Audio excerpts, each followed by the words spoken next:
De microfoon is voor jou.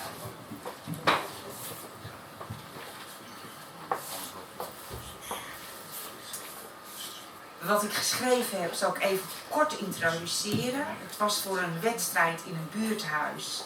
En het thema was erbij horen. Dus dat is eigenlijk waar het over gaat in het kader van licht en schaduw. En ik schrijf proza-poëzie. Dus het helpt altijd het beste als mensen hun ogen dicht hebben, omdat ik beelden vooral gebruik. Maar dat moet je natuurlijk wel zelf weten. En het duurt ongeveer 5 minuten, dus dat jullie dat van tevoren ook even weten.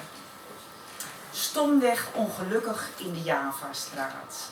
Amsterdam-Oost is bekend met J.C. Bloem. Hij vertrouwde ziel en zaligheid toe aan de Dapperstraat en ontving roem door het kunnen zijn van domweg gelukkig. In de Dapperstraat liep hij op een druilerige dag en verpakte eind jaren 40 zijn dichterlijke gezag in woorden van poëtisch papier. Ze kwamen van verre en bereikten ons tot hier. Mettertijd ving ik ze op als een gunst. Domweg gelukkig zijn als levenskunst. De ware reden dat ik Bloems naam noem, gaat over een ongeplaveid pad van oost richting troost. Het woordrijm raakte hem ongelukkig.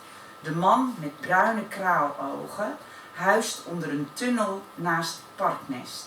Het honk waar bejaarde krakers zich hebben gehuisvest. Het Flevopark ligt op loopafstand van de El Teto-kerk. God verricht daar met buurtbuik levensreddend werk. Ook staat er Studio K. Studenten tonen films zonder poeha. Verderop zit een koffieshop. Voor €5 stijgt het mensdom op. In hoge sferen proberen om te leren het lot te keren. Hoe we stomweg in ons brein diep ongelukkig kunnen zijn. Vervolgens loop ik zijn bed en het flesje bier voorbij. In ons oogcontact voel ik me wezenlijk vogelvrij. Alsof hij uitdaagt en mijn innerlijk doorknaagt. Het versnelt de tred richting een eeuwenoude poort. Rechts werd de jonge man wreed uit zijn orde verstoord. Links hel ik over de brug. Vanuit een opwelling broedt een meerkoet op haar nest. Voorjaar nadert op zijn paasbest. In een opzwelling zet de natuur aan tot beweging. Alsof de haveloze man daar niet in meeging.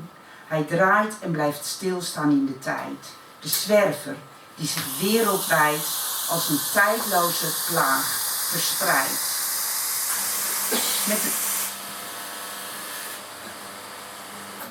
Met een steelse blik observeer ik hoezeer die viezerik lijdt. Net als de vrouw die bij de volgende straat wankelend staat in een te groot en te schamel gewaad. Met lange witte mouwen en opengesperde benen helt ze naar voren en leunt zo op haar tenen, terwijl ze op adem steunend in een container wild rondmaait. Het met getrek aan zwarte zakken onrust staait. Ik kijk op afstand toe en beschouw hoe dit straatbeeld me stoort met haar gepluk en te veel aan tattoo. In mijn tas zitten 2 rollen beschuit. Roze en blauwe muisjes pak ik uit. Op zijn minst kon ik er eentje uitdelen. Levensreddend werk in Oost lopen velen. Rond met scheurbuik en ongelukkig zijn. De buurt waarin ik juist zo gelukkig ben. Versregels blootshoofds van ken. Zoals ze bijhoren en storen. Aan de gehavende mensheid, wiens existentiële pijn zich verschanst in kleerscheuren van mentale pijn. En omdat ik hen een antwoord verschuldigd blijf.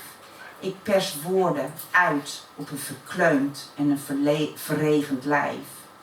Verpak ze zonder weg te kijken of met excuses van ja maar. Want wiens pad is ongeschonden en ongeplaveid. Ik twijfel en staar naar mijn gebrek aan zijn en het hebben van tijd. Om ongeluk te zien op straat. Dat vraagt om het aankijken en stappen maken vanuit de ivoren toren. Afbraak van muren, stoppen met gluren om hen erbij te laten horen. Onverbloemd, stomweg ongelukkig in de Javastraat te kunnen zijn. Levenskunst geboren uit bestaarpijn. Vandaag zijn ze genoemd, een man en een vrouw, dicht ik toe aan beroemd. Eens moest het hoge woord eruit. Ik schopte, zie de mens, zijn nest uit.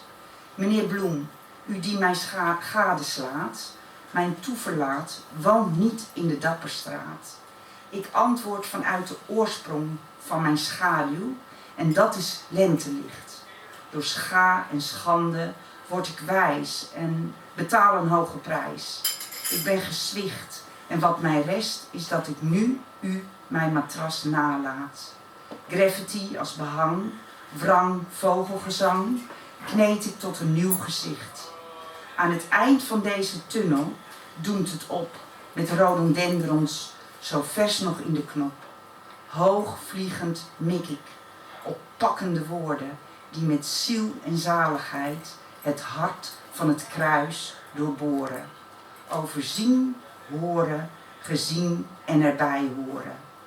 Als een bloem die iedere dag wordt wedergeboren. Stomweg ongelukkig in de Javastraat.